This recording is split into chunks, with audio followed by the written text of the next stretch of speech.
অন্তর্বর্তীকালীন সরকারকে আমরা বলতে চাই, আপনারা আজকে অন্তর্বর্তীকালীন সরকার হয়েছেন এই আহত যারা হয়েছে, শহীদ যারা হয়েছে তাদের বিনিময়ে।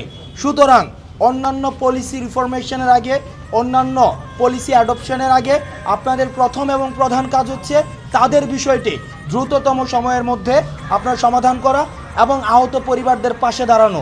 কারণ আমরা দেখেছি একমাত্র উপার্জনক্ষম ব্যক্তি উনি আহত হয়ে পড়ে আছেন বা নিহত হয়েছেন।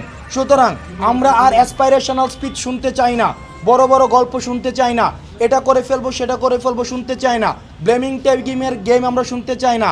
দোষ এর ঘাড়ে ওর ঘাড়ে চাপানো, আওয়ামী জামাত বিএনপি ফেসিবাদের উপরে দোষ চাপানোর যে ব্লেমিং টেগিংয়ের যে বিষয়টি সেটি আর আমরা শুনতে চাই না। আমরা দৃশ্যমান পদক্ষেপ দেখতে চাই।